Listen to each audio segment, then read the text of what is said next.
Hi guys, I'm just here to share with you the Esther fast that I did during Easter, the preparations I did, and also what happened during the fast. So, number one, preparations. So, what I did was watch a couple of YouTube channels just to see what other people were saying about the Esther fast. Some of them were sharing their testimonials, what happened after they did the fast. Some of them were sharing what happened.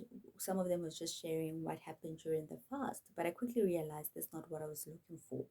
I was looking for more of a word base, like what did that book of Esther say to them before they got into the fast? What was the preparations that were done regarding the word, testimonials? Like, I read the book of Esther, and these are the verses that stood out for me.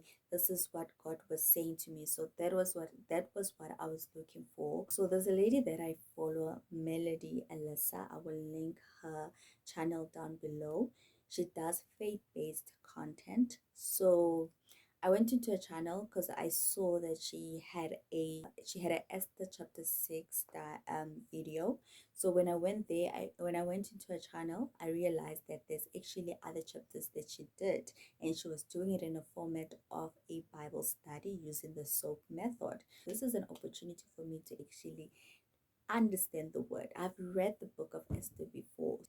This time around, I wanted to understand it. I wanted to hear what was God saying to me.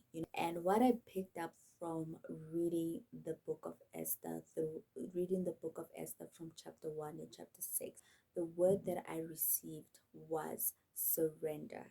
Like, I just remember the word surrendering. Just all I had 6 days to prepare for the fast. So every day I would go through a chapter, highlight some of the verses that stood out for me, and then I would use the SOAP method. So those who don't know what the SOAP method is, it is one of the methods that we use to study the Bible. So S stands for scripture. So I would write down the verse that stood out for me.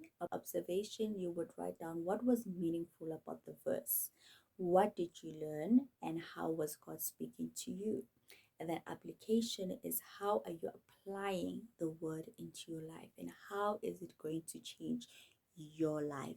And then lastly, we would end it with prayer. So I did 6 chapters for 6 days.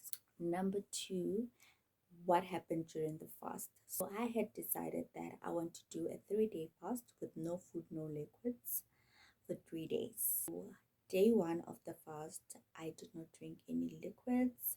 I did not eat any food throughout the day.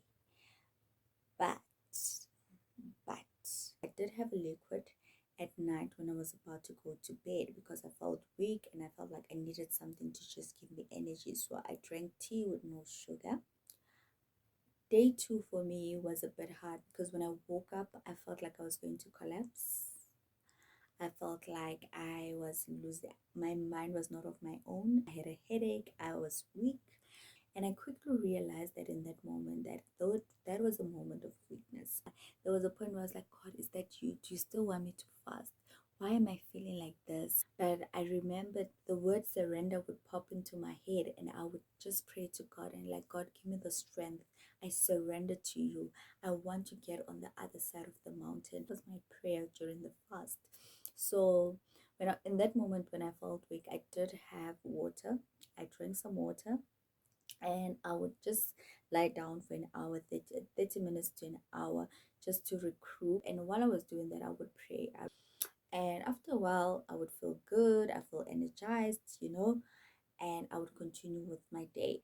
And I decided on Saturday night that I was going to break my fast at 6 p.m. the next day, which was going to be a Sunday. Sunday came, I woke up, tidied up around the house, I got ready, I took a bath. I prepared myself, did my hair, looked good, smelled good. So while I was preparing Sunday food, that feeling of weakness came again, where I felt weak. I felt like I was collapsing, like my mind is not of my own. Guys, the reason why I keep repeating this moment is because when that moment happens, you even ask God, like, God, like, are you sure you want me to fast? Like, why am I getting this feeling? like, God, are you sure you want me to fast? Why am I getting this feeling? Do you want me, like, I feel like that's the enemy playing with your mind, hey? And that moment, I feel like that's the way the enemy plays with your mind. Is like, are you sure you want to do this? Are you sure? You know, are you sure about this? No food, no water type of situation. Whenever I felt weak or felt that moment of weakness, I would pray. I was fasting for clarity and peace. What I forgot to mention during the fast was I prayed during the praying time. So I would start at 9 a.m. So I would pray at 9 a.m., 12, 3, 6. So I would pray 4 times a day, and then in the middle of the night also I would pray. So I would wake up whatever time, so whether it's at 12 a.m. or whether it's at 3 a.m., I would pray. And yes, I just thought I should just come here and share with you guys. So if you have done the Esther fast, comment down below. If you've done it in a different way, comment down below. If you fasted during Easter, comment down below. Thank you.